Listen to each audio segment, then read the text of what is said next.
கோயம்புத்தூரில் இருந்து சென்னை வேலை தேடி வந்தான் ஒரு இளைஞன். அவனுக்கு ஒரு பெரிய ஐடி நிறுவனத்தில் இன்டர்வியூ இருந்தது. மிகவும் எளிமையானவன். ஒரு பையை மட்டும் தூக்கிக் கொண்டு நம்பிக்கையோடு அந்த நிறுவனத்தின் முன் நின்றிருந்தான். இன்டர்வியூவில் சிறப்பாக பேசினான். மேலாளர் ஆவணங்களை பார்த்து, நாளை வந்து ஜாயின் பண்ணுங்க என்றார். அந்த வார்த்தை கேட்டவுடன் அவன் முகத்தில் மகிழ்ச்சி மலர்ந்தது. வெளியே வந்து உற்சாகமாக நடந்தான். சில நிமிடங்கள் கழித்து திடீரென்று சாலையில் விபத்து நடந்தது. அவனுடைய லேப்டாப் முற்றிலும் உடைந்து விட்டது. அதில்தான் அவன் எல்லா முக்கியமான ஆவணங்களும் இருந்தது.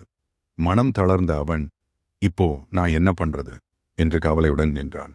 அப்போதே அவன் கண்களில் பட்டது வேவ்செல் என்ற லேப்டாப் சர்வீஸ் சென்டர். நம்பிக்கையுடன் அங்கு சென்று லேப்டாப் கொடுத்தான். வேவ்செல் டெக்னீஷியன்கள் மிக வேகமாக அதை சரி செய்து அவனுக்கு திருப்பிக் கொடுத்தார்கள். அவன் தேவையான அனைத்து டாக்குமெண்ட்ஸும் மீண்டு கிடைத்தது. அவன் நெஞ்சார்ந்த நன்றி தெரிவித்தான். இது இல்லையென்றா என் வாழ்க்கை முடிந்திருக்கும் என்றான். அதற்கும் மேலாக வேவெக்செல் குழுவினர் புன்னகையுடன் நாங்க இருக்கோம் என்று பதிலளித்தார்கள். இன்று அந்த இளைஞன் அந்த ஐடி நிறுவனத்தில் நல்ல நிலையில் வேலை செய்து வருகிறார். இன்னும் அவர் நன்றியுடன் நினைப்பது, என் வாழ்க்கையில் வேவெக்செல் தான் எனக்கு ஒரு புதிய தொடக்கம் கொடுத்தது.